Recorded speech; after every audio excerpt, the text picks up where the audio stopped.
Welcome to the Transforming Lives panel, the podcast where inspiration and transformation converge. Each week, we come together to explore the depths of personal growth and life-changing experiences. Come along with us as we deep dive into personal stories. Through intimate conversations, our guests and panel reveal the pivotal moments that have defined their paths, shown their strengths, and formed their passions. We are so happy you are here, and we welcome you to our circle where empathy and empowerment are always at the forefront. In Lives panel podcast. I'm one of your hosts, Sharmin, and Mitzy is here with us.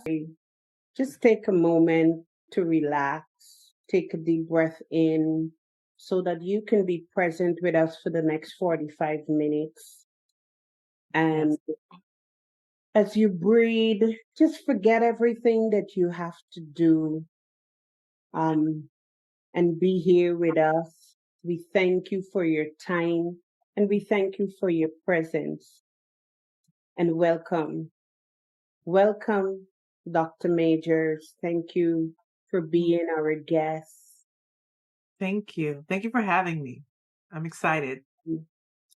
And Dr. Michelle Majors, formerly known as a DEI consultant, has evolved her role to become a difficult conversation strategist. She has a passion for guiding individuals through challenging workplace discussions. She specializes in navigating tough talks with people with power and grace. Dr. Majors understands that encountering conversations surrounding identity or value differences can often leave individuals feeling stuck or shut down. Mm-hmm. Through her expertise in direct communication and graceful negotiation, she empowers others to navigate their conversations effectively, fostering understanding and resolution in the workplace. Dr. Majors, thank you. And is there anything else that we can add to this bio? No, it was that I almost fell asleep. It's just I need your voice on my AirPods before I go to sleep at night. It's very comforting, and I really appreciate that you had us kind of get grounded and centered so that we can be fully present. So nope, nothing else to add. I'm just here to connect. Thank you. Thank you. I love that you labeled the conversations or labeled yourself as a difficult conversation strategist. And before we get deep into that topic, what does it mean or how do you define difficult conversation strategists? That's such a thank you for that question. And this is fairly new. This is came on as a result of me really wanting to disconnect from the DEI industrial complex, and I feel that it does more harm than good. At the end of the day, we talk about identity. Well, we all have different identities. And, I'm assuming this is an assumption, Sharman, that you identify as a person as Black or African American. Mm-hmm. There's that saying, all skin folk ain't kinfolk. So just because we share the same identity as a woman or as a Black woman doesn't mean we share the same values. It doesn't mean we share the same beliefs and the same belief systems. And so what I wanted to do was pull apart all this identity talk and really get underneath what is the conversation that you and I need to have as individuals who might have come into conflict or who may see things differently or, just whatever challenges we may have. I want to get to the source of what are the values that are being rubbed against. Because when we have conflict or arguments, there's usually some kind of deeply held belief that is being violated or breached.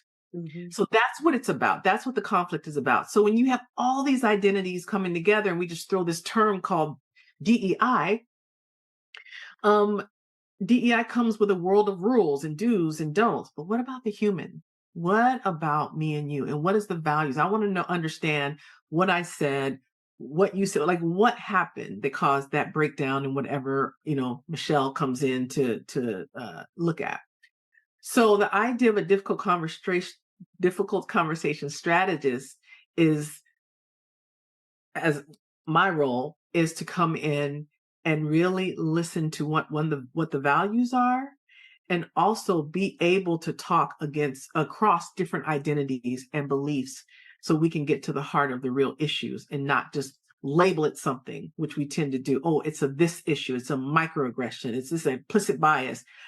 But underneath that is a real human experience somebody is having. And that's what I want to talk about.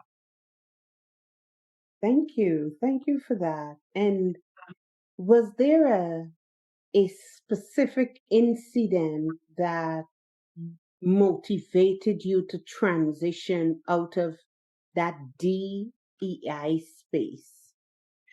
Yeah. I don't think it was a one thing, but it was many one things that compounded.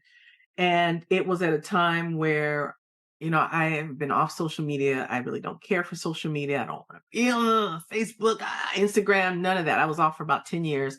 And when I decided to launch, kind of rebrand my business, I have folks that are like, you gotta get in the world, right? You have to be in the world. And so in the process of this rebranding is when I said, well, since I'm rebranding, let me tap into what it is I really believe. Who am I really? So it was a combination of kind of getting tired of having to, can you come in and do a training? Sure.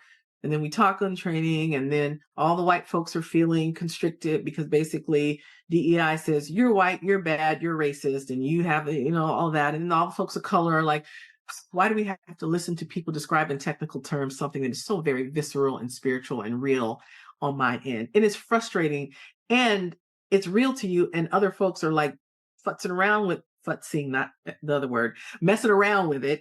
I didn't curse, messing around with it so that they can understand something that is your lived experience day in and day out. That's frustrating. So it was a combination of just getting tired of it, and then the opportunity to rebrand and redefine who am I really? What is my real message? And what am I trying to get people to see and understand across difference? For those of us who might not know, including me, what is this DEI you keep referring to? Because I have no clue what it is. Yeah, for sure. Thank you for raising that up. It's so assumed that, oh, everybody knows what that is. So DEI is short for diversity, equity and inclusion. And I'll just say it is a movement. It is work that is done in organizations to help people navigate the differences that come with diversity, right? And equity and inclusion. And what does that mean? When you have an organization, you want it to be diverse.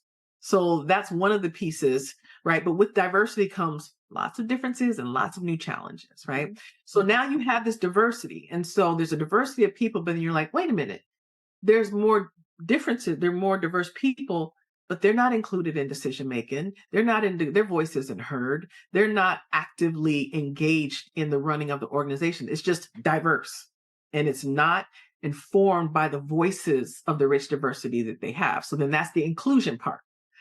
Then there's the equity part of it. And equity is about, is everything, does everybody have equal resources to everything? Does everybody have the same mentorship? What happens is in organization, we tend to resonate and connect with people that we like, that are more like us and that, we resonate with. Well, a lot of times that's people who share the same values, same lived experiences, right? And a lot of times in higher levels, there's mostly white folks. So now you have white folks that are connecting with and mentoring and resonating with other white folks because they resonate with them or have the same shared experiences. And we needed to come in and say, well, we need to make things more equitable. We need to make sure everyone has access to everything, regardless if you resonate or you have a shared lived experience. So the movement set out to make sure that these three pieces were in place. That there's those diverse people are actually counted, included in the work, and there's equitable access to growth and professional development and all of those things. So that's the movement itself. Does that answer your question? Great. Yeah. Yeah, that's good. So, and maybe it's one of those things that term is more known in the United States than in Canada, Likely. because we're so multicultural and mixed together, and everything. It's just the way it is. Well, when I went to visit Canada, I walked away going, wow, I did not feel Black one time. And that's what I felt. I didn't feel my race. Now, I wasn't there for a year. I wasn't there for a month. I was there for a weekend, and we were at a nice hotel. There were other factors that may have limited why I had that experience. But what I can say for sure, it was the first time I didn't feel like, oh, I didn't feel my Blackness there. Yeah, I think Toronto is supposed to be the most multicultural city in the world. Yeah, I mean, I can It's been imagine. like that for a long time. Well, that's probably why, with this election season, they're making the harder. I was like, everybody, there's a flood. You can't even almost get into websites to tell you how to get a Canadian citizenship. A lot of people I know are like, yeah, let's check it out. It's not as easy. But I think that, that says something a lot about Canada, that there's a growing, awareness, or I won't say push, but interest in changing citizenship or moving to our neighboring country. Sure. So how does an organization determine that they want to bring you in or find you, and what is the process that you go through? Like, is it like a workshop that you do with it? Is it one-on-one meetings with individuals? Like, can you give me a little bit of a more understanding of how it works? Yeah, I would do it can be a number of things. A lot of times it's people have had a training, and the training went really bad, and it kind of, they say, blew up the organization, where the trainer said something and then it wasn't addressed, or something, like some kind of training went awry, and then people just, there was tension and all of that. And so I come in to say, okay, and the last thing you'd think, it's counterintuitive to say, bring in another trainer. But that is not what I go in to do. I go in to have restorative conversations and restorative circle conversations. And so those can look a number of different ways. After the murder of George Floyd, now, are you familiar with George Floyd in Canada? I would assume, yeah. Okay. So after the murder of George Floyd, everybody was like, oh my goodness, it looks like we have racism in this country. Uh-oh, I think we better do something. And then, so I got really busy in 2020 and part of 2021, when people were actively seeking out ways to make sure that these kind of harms that are going on in society were, they were addressing those harms in their organizations, because that was just kind of a symptom and something that we happen to see, but that's not the only time that that's happened or that has happened since, right? So people got really anxious and were making all these bold statements about, we are an anti-racist organization, and we, all of that. And as soon as you say we're an anti-racist organization and we're going to do the work, then everybody's like, prove it. And when you say prove it, that means that there's certain levels of accountability that's expected. And transparency.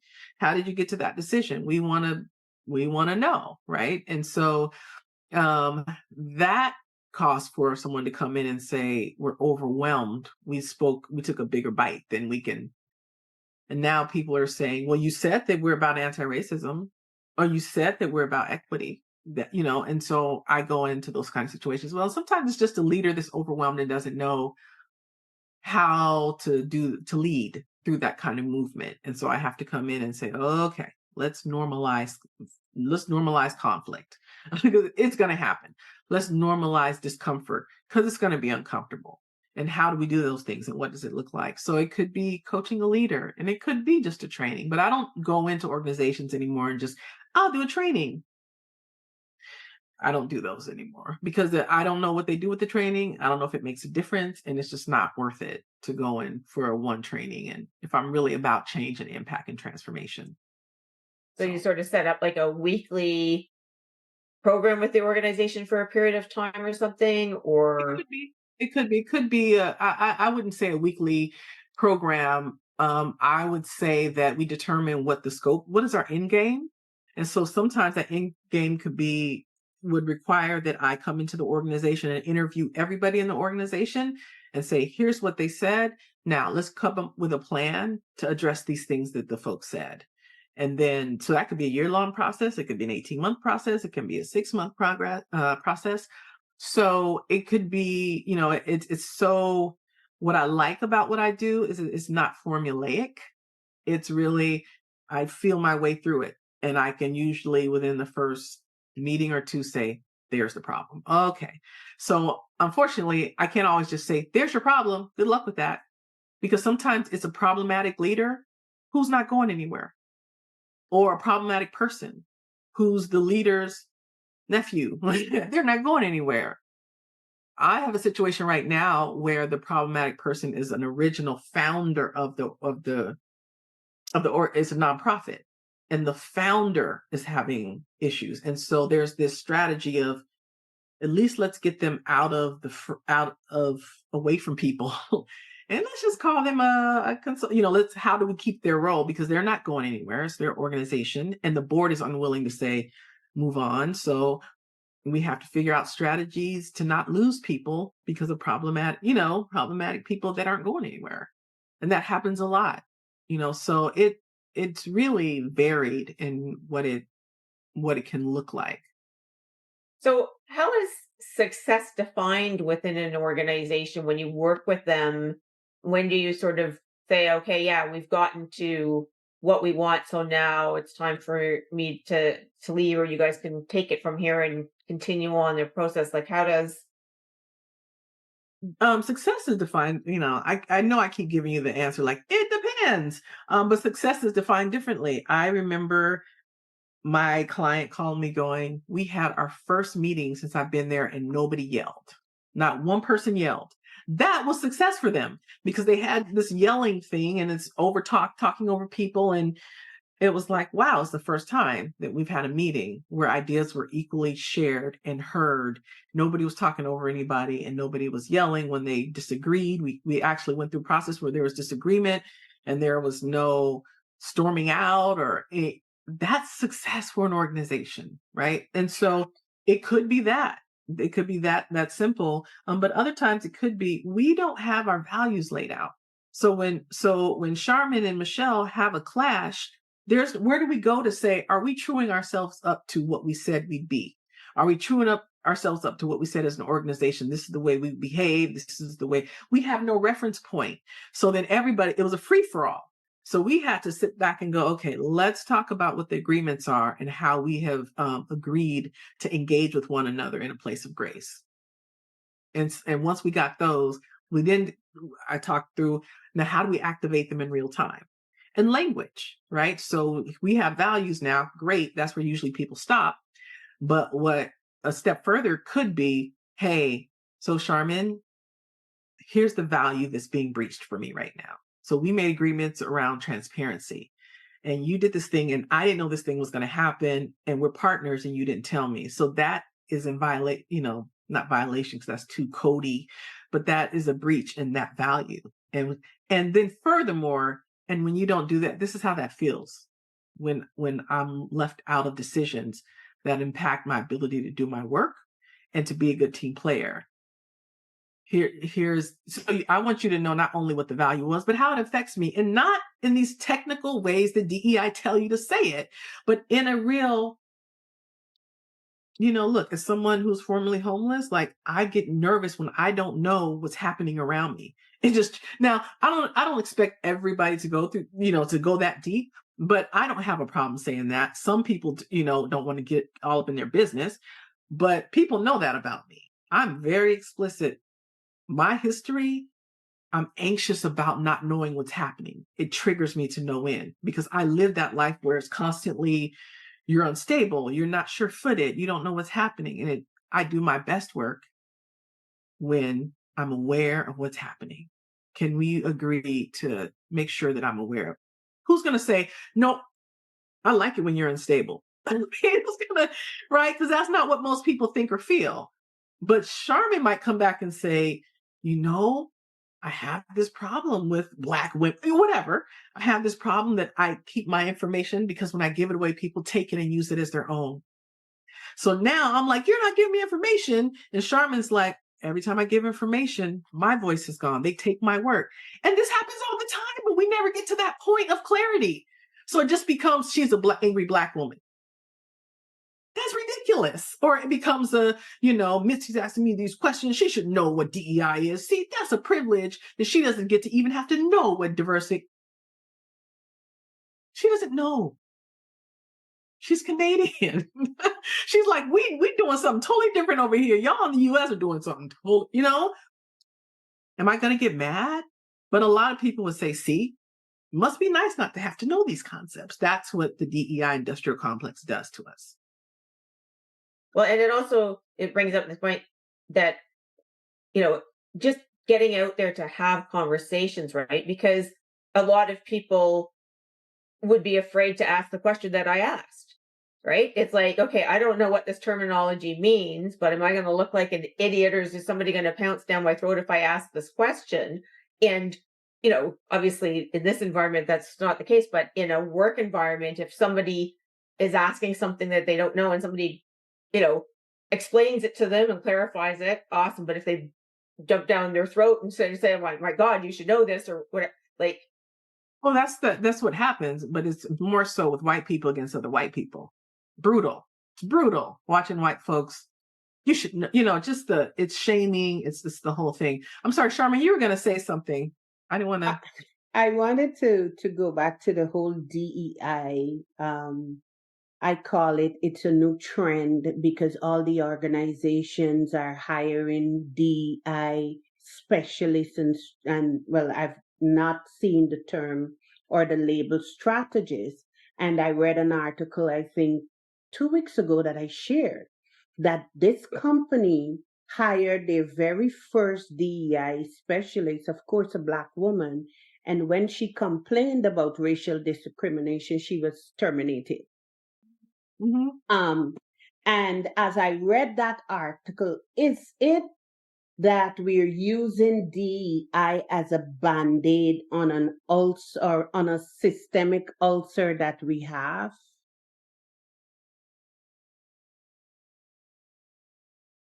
A Band-Aid. That's a good, I have to think for a minute, like my reference point of how a Band-Aid. So yes, to some degree, I would say yes. Some people really genuinely want to make their organizations a better place. And they go to what is available and accessible and usable and knowable, and that's DEI. And so to some degree, there are genuine people and they're earnestly operating in good faith trying to figure this out. When I say the DEI industrial complex, when you say industrial complex, like the prison industrial complex, you're not talking about just the prisons. You're talking about the judges. You're talking about the attorneys. You're talking about the community that, over penalizes. You're talking about the politics, right? So that's the industrial complex of all the moving pieces. When we're talking about DEI, we're talking about not just the organization and the leaders, but we're talking about funders, where people give their money to, right? Organizations that, let's give them that have the most visible demonstration of DEI, which leads people to go out and say, let's be visible. Let's do the thing and let's pretend like we're doing the thing. And so people are really interested in what are the numbers? They want to see stats on how many people have gone through trainings. I had somebody said, can you come in and do an assessment? And we want to know how many people have gone through DEI trainings, how many. And I was like, I'm not doing any of that. I'm not, because the training does not change people's behavior. It does.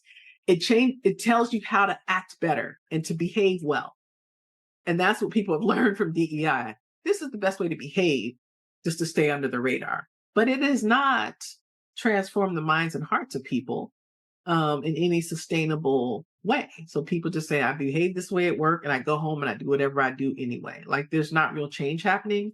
So I wouldn't say a Band-Aid because it's not really healing or fixing anything, but it is being used to generate more money or to foster goodwill in the community or those kind of things, I would say. Okay.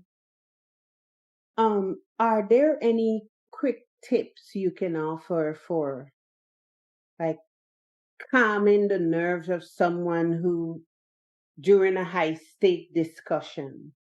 Hmm hmm Um, well, first I want to raise that label high stakes. What's a high stakes discussion? Because first we might want to even to play with that a little bit. I would assume that anything that involves somebody being harmed or hurt or walking away wounded, that's high stakes because everyone matters, right? But a lot of times we say high stakes as what is going to be the result on the company, right? High stakes means the company is going to lose something. It's usually not high stakes means somebody, the person, right? So I kind of have a concern about that in and of itself, right?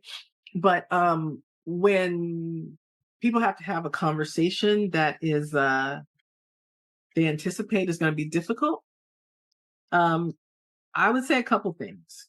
I have a kind of matrix that I use to kind of, so if Charmin comes to me and says, listen, I have to have this difficult conversation with Mitzi because she said this thing, she said it on air, she didn't know it was problematic.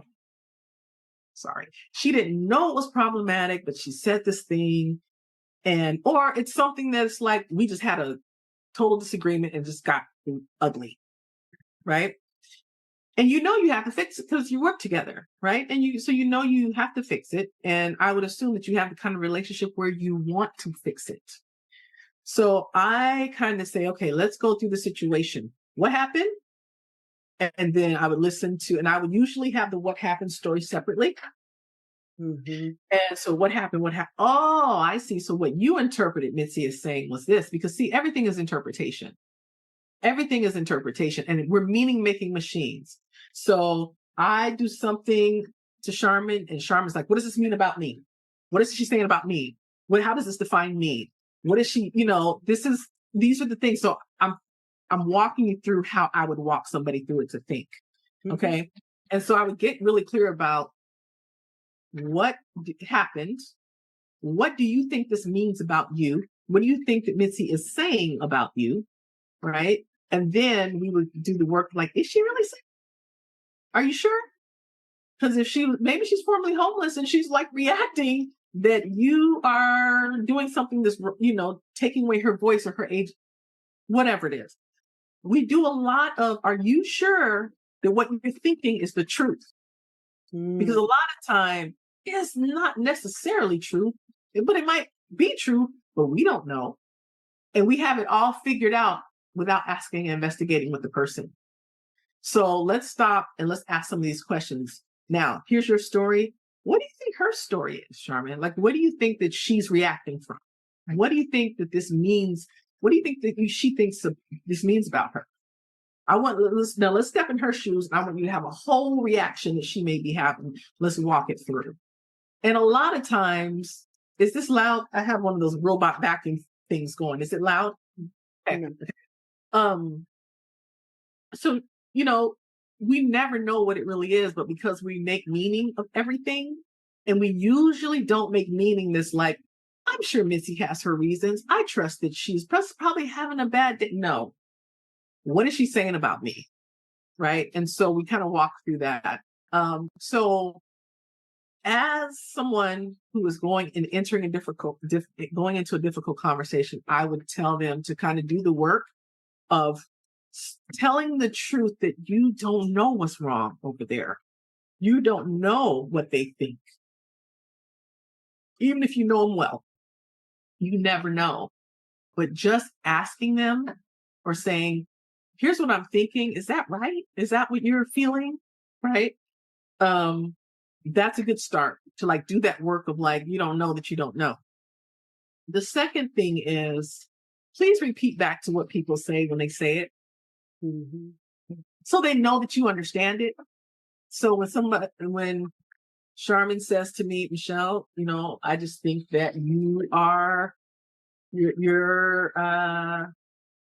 taking my work and you're, taking credit for it.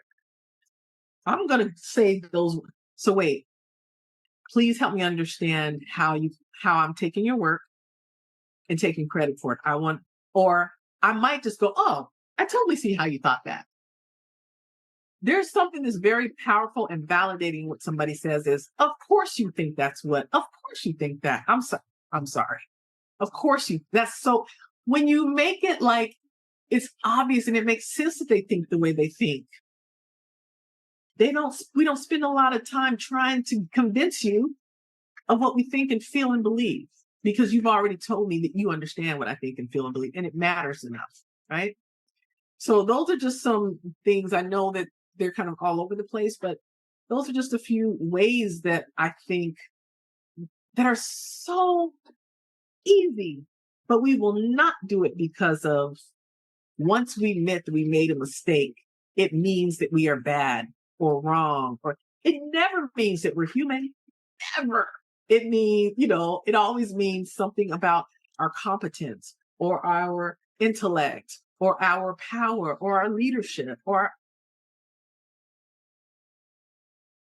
so. When you were talking earlier and you're talking about sort of the example of somebody taking credit for somebody else's work and this sort of thing, it kind of reminded me of a Friends episode where I don't know if you guys watch Friends, where Monica gets engaged and Rachel and Ross end up kissing in the hall, and she's like, "You're trying to, you stole my thunder, right? Like this is supposed to be my day, and this event that you did is taking everybody's focus away from that." And then, but they had a dialogue where she explained what she went, and that she said, that she wants everything to work out well for her, but in that heat of the moment, that she was very wounded by that sort of thing. And I think that's a great example of what you're saying is like when there is that miscommunication, is stepping back and hearing it and trying to look at it from a different side. It also reminded me when you were going through and talking of Stephen Covey's example of a paradigm shift, right? You think you have all of the information and that everything, and then that one other piece of information comes in that was always there but you didn't know, and how on a split second it can completely shift the way you view what you're looking at because you got that missing piece of information. Yeah. Yeah. I shared this story about, I learned to swim in my 20s, and because they didn't have enough youth registrations and enough adult registrations, they put us together. So I learned how to swim with 8 and 10-year-olds. Right. And, I tell the whole story about, we're all swimmers. We're all trying to figure it out. There's no judgment. We're all in the water. Right. And we don't have that language in this DEI and talking about differences and whatever, and race and racism and all these phobias. There's no language to say, oh, just like you're a level 1 swimmer and somebody's picking up everything way faster than you are, they're level 8. We don't have like, oh, you're at level 1 in your understanding about race and racism, and okay, you're level 1, right? We don't have that language to give grace. It's either you're racist or you're not, right? So, but in that same story, I talk about a guy who, he was just kind of cocky and he was getting on my nerves, and he was really like, if you imagine the word macho, like that word, like imagine whatever image comes. And he was from New York. And so I lived in New York. So all of my stuff around what is macho and manly and right. He was that guy. And, he was even kind of competing with the kids, just kind of like getting on my nerves. But we're going into the locker rooms one time, and he was in front of me with another man heading off into the men's locker room, and I was behind them going this way. And I just very slightly overheard him say, Yeah, man, I had to learn how to swim, My brother drowned when I was a kid, and I'm just tired of being sad and shit. And I'm like, whoa, talk about context changing. Mm-hmm. In that moment, I knew I was witnessing this man have a breakthrough. Mm-hmm. He was overcoming a lifetime of pain in that moment, and I was a witness to it. All of a sudden, he wasn't this macho. He became like, do your thing, brother. Get in that pool. That's right. You became like, I was rooting for him. I became a different person in relationship to him. Did he change? I changed because I got to know something about him that I could connect to. We can all connect to victory and overcoming and triumph and standing back up and being devastated in your soul and then being able to, okay, I'm taking my life back. We know that. We all know that, right? And so that's the context that we miss when we just say, he's just an ass, period. And we never know what's behind it. Not never. We rarely get to know what's behind it because we don't share space like that and have these kind of discussions where we can go, maybe it's something different. Maybe he's not. Maybe he's somebody that's courageous and bold and, all those other things. So that's that piece of knowing what's behind it. And that's why I do difficult conversation strategy as opposed to trainings and DEI and right. I remember years ago, I was sent to a training called Crucial Conversations, and as I was preparing for your our session, our discussion today, the thought came to me: is there a difference between crucial conversations and difficult conversations? I would probably say no. I would think it's probably branding. Because when I think of crucial conversations, I think of conversations. So I've heard of crucial conversations. There's a whole company called Fierce Conversations. Mhm. And I think that one is branding, but two, all of it ties back to pushing yourself beyond the discomfort to be able to heal something, to be able to get it out of your throat and get it out in the world so that it can be healed, right? You got to reveal it to heal it. And so I think this work is really about being able to reveal parts of ourselves, reveal your understanding of another. And people like the healing part, but they don't like the revealing part too much. So I think all of this stuff is about how to push ourselves past that discomfort to get into that zone of healing and that zone of resolution and restoration and reconciliation. Yeah. Is there a place in, or should I rephrase that and say, what role does empathy and emotional intelligence play in having those difficult conversations? So grace, I have a grace equity model and GRACE, that all stands for something, but the E, I'm always torn and I toggle between empathy and emotional intelligence because they feel the same. And sometimes one puts the exact feeling that I need to what I'm trying to describe, gets it there, and sometimes emotional intelligence does. Either way, empathy is that ability to be able, how different things would be if someone could say, wow, putting your throat on another man's neck for 8 minutes. I mean, your knee on a man's neck for 8 minutes. I can only imagine what that would be like if he had his knee on my neck right now. I'm going to stop doing this.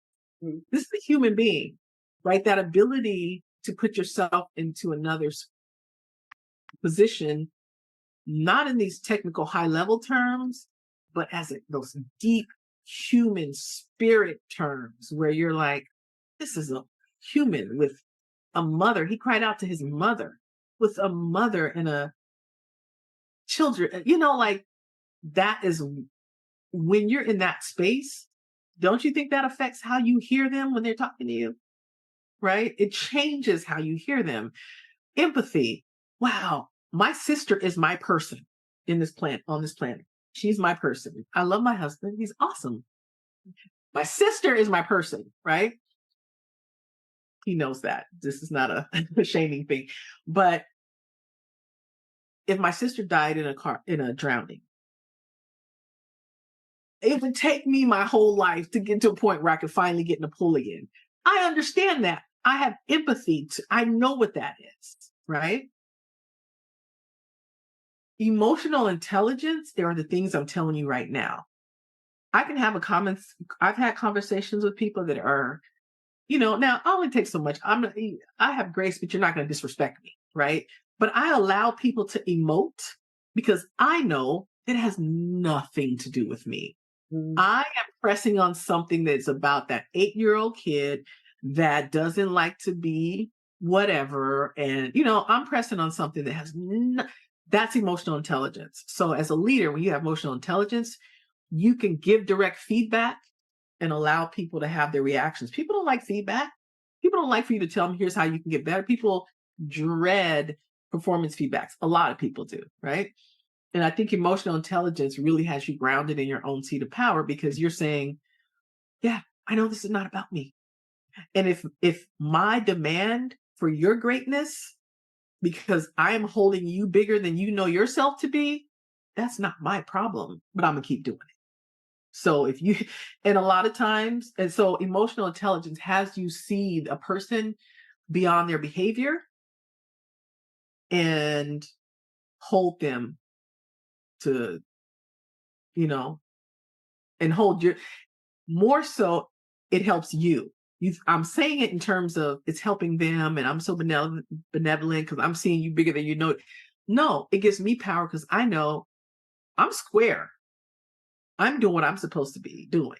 I am giving you the feedback and you're reacting from some kind of trauma. And I'm going to either, so then I react, I make decisions based on that. If I don't feel safe sometimes, if it's a bigger person than me or the way they're behaving feels violent, then I'll, of course I use discernment, but I think emotional intelligence is all about being able to understand where you are in your body, because it's not just about them too. Uh-oh, I feel myself. Sometimes people say things and I'm like, and emotional intelligence is me being accountable for that and saying, I'm going to take a beat because I'm not in a place where I can honor this conversation. I'll be back, or let's talk tomorrow, or whatever it is. Or it may look like me saying, Sharmin, I'm super uncomfortable right now and saying this, but this matters. And I don't think we should let it go. Are you good to just hang in there and keep digging in on this? Yeah, I'm good, Michelle. Okay, let's do it. Or you'll say, Michelle, nope, I need a beat, right? So it's about being able to allow for the movement of people's energies and all of that without losing sight of the end goal. And that is, don't we all just want to just be okay and feel okay? Right. And so, and we are all just kids. I think about, I wrote in my book, I just finished my book, conflict at work. Yeah, in the workplace, conflict at work, and grace your way to resolution. And I wrote about how, listen, this is no different than me walking in with my, in the 9th grade, going into my freshman year with my, or 8th grade, whatever it is, with my good times lunchbox filled with my insecurities and ultimately I want to get invited to the party. I want to be seen, and I want people to be like, I want Michelle at my party. She's cool. I wanted that then. I want that now. It hasn't changed. We all want to be invited. And instead of lunchrooms, we do it in boardrooms now. We do it in conference rooms at work. That's why Sharmin is that's my work. I want credit for that. And you're taking away. I want to sit because that's my work. You still do it today. So I think behind all of this is, for me, is a recognition that it boils down to that level of simplicity as humans. I just want to belong, right? And you'll highlight that sort of, it's asking those questions and going deeper to get at what is where's the person coming from because of whatever their life experiences are, and how that affects the way that they're interpreting whatever the situation is, right? Because when you come to the exact same situation, even even the same person can come to the exact same situation 5 years apart and react totally differently because they've had different life experiences during that That's period right. of time. So you can, have something happen and react to it completely different than you did years ago because your life has changed. So obviously, that happens with other people as well. Yep. Yep. And that's why that sense of this whole thing around the DEI, it just puts these rules and barriers and language. And the more we become sophisticated in terms and language, the less our emotional intelligence.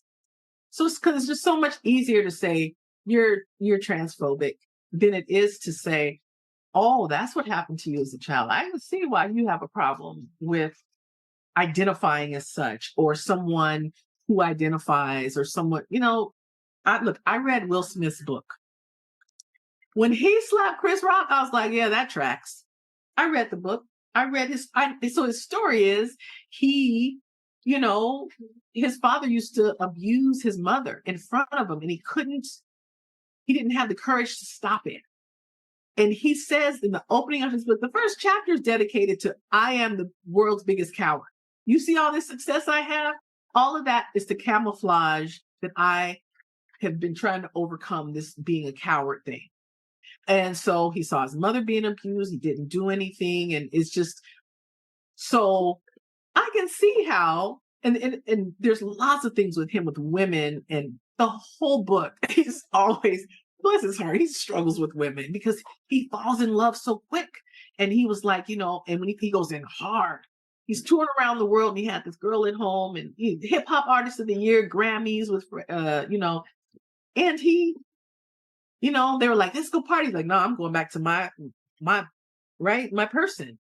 So yeah, if he says something, he's laughing, he doesn't hear it, but apparently I haven't seen it. But apparently he looks over at her and she's like, he saw her. I think he just went into like, oh, you're not going to beat on, I got to protect. I have to prove I'm not a coward. And he happened to pick somebody who was way smaller than him, and he could never, I don't think he would do that if it was, I don't know who's a big guy. If it was The Rock, would he go up and slap The Rock? Heck no. I don't think so. Right. But I think that it gave way. His history and who he was gave way to that moment. And guess what? He did it on the world stage. So he doesn't get redemption. He doesn't get an opportunity to explain. He doesn't get a like, man, I should not have done that. It's too late. The court of public opinion he's already, toxic masculinity, and he's this and that. Do you know how many things we do as humans that so embarrassing? I would never want people to know. Never. My sister's one of the most generous, loving, bubbly. She's a joy coach. She's all about joy. But she did something and acted so bad on a plane one time that they almost put her off. And she still refuses to tell me because she's mortified that she behaved that way. I still don't even know what it is. I still don't even know, because we have those moments and nobody's watching. And so we get to just tuck them away. Right. So This that's, has been very enlightening as to sort of the process in helping organizations navigate this obviously very complex and very important absolutely dealt with. Yeah.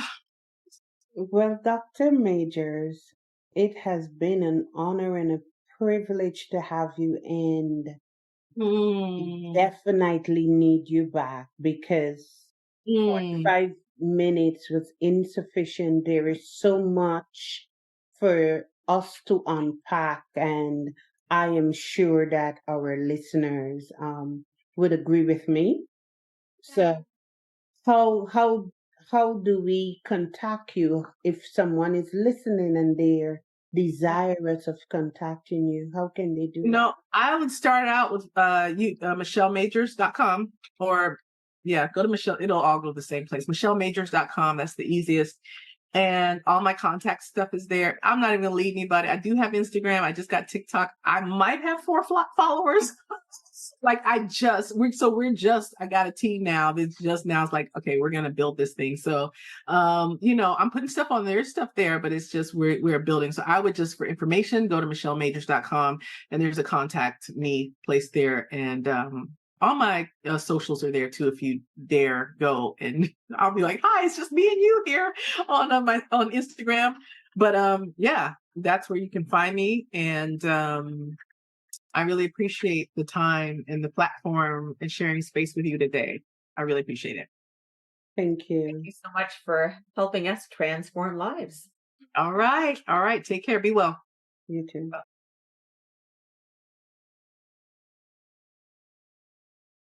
Thank you so much for joining us today on Transforming Lives panel podcast.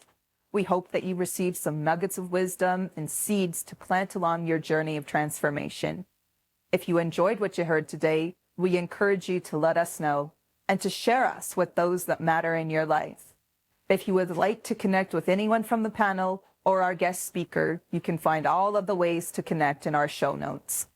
We have so much gratitude for you, and we are so thankful to be a part of your day. Until next time, take great care.